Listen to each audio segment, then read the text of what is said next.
چەندە ئێستا سوپای عێراق لە پرۆسەی کۆنتڕۆڵکردنەوەی تەواوی مووسڵ نزیک دەبێتەوە، بەڵام هیچ هەنگاوەیەک نییە بەرەو دەستپێکردنی ئۆپراسیۆنی حەویجە.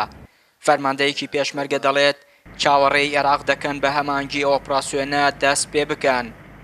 هێزی پێشمەرگەی کوردستان ساز و ئامادە بووە بۆ ڕزگارکردنی حەویجە بە هەماهەنگی لەگەڵ سوپای عێراق و چەندین کۆبوونەوەمان ئەنجامدا، بەڵام دوایی کە قۆناغی مووسڵ لەلایەن عێراقەوە پێش خراوە دەست کرا بە پرۆسەی مووسڵ، بەڕاستی ئێستا هێزەکانی عێراق زیاتر مەشغوڵی کۆنتڕۆڵکردنەوەی مووسڵن و قەناعەتیشمان وایە حەویجە بە تاکید کۆنتڕۆڵکردنەوەی کاتێک دەست پێکات کە لەلایەن هێزەکانی عێراقەوە ئەعلان بکرێت. بەڵام ئێمە وەکو هێزی پێشمەرگەی کوردستان هەموو کاتێ ساز و ئامادەین بۆ بە هەماهەنگی لەگەڵ سوپای عێراقە بۆ ڕزگارکردنەوەی حەویجە.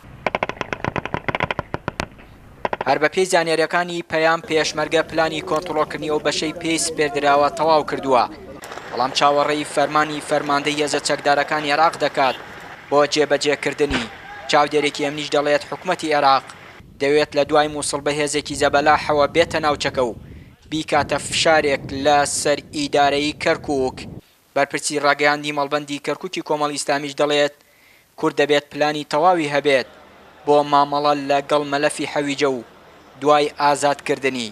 حکوومەتی عێراقی بە لێزانی و بە دووربینی پرۆسەی ڕزگارکردنی حەویجەی هێشتەوە. ئەوەش هۆکارەکەیەوەیە کە کۆمەڵێک ناکۆچی لە بینی ئیدارەی کەرکووک و حکوومەتی هەرێم لەسەر کەرکووک و بەغدا لەگەڵ بەغدا دروست بووە، بۆیە لایەنی عێراقیەوێ بە هێزێکی زۆرەوە بەشداری بکە لە ڕزگارکردنی حەویجە، بۆ ئەویش لە پێناوەیە کە ئەجیندا و بەرنامەکانی خۆی بە سەر کەرکووک و ئیداری کەرکووکا بستەپێنیە. پێویستە حکوومەتی هەرێمی کوردستان و قیادەی سیاسی کورد پلانێکی ڕوون و ئاشکرای هەبێت لەگەڵ مامەڵەکردن لەگەڵ حەویجە، بەڕاستی لەگەڵ حکوومەتی عێراقی سەبارەت بە حەویجە، چونکە ئێمە ئازانین مانەوەی حەویجە بەو شێوەیە فشارێکی گەورەیە بۆ سەر کەرکووک، بەڕاستی چەکێکە هەر کاتێ بیویسرێ بەرامبەر کورد بەکار بهێنرێ.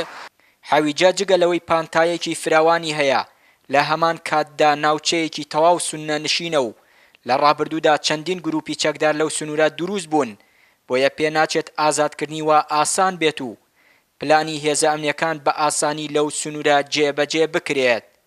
چیانووری کەناڵی ئاسمانی پەیام، کەرکووک.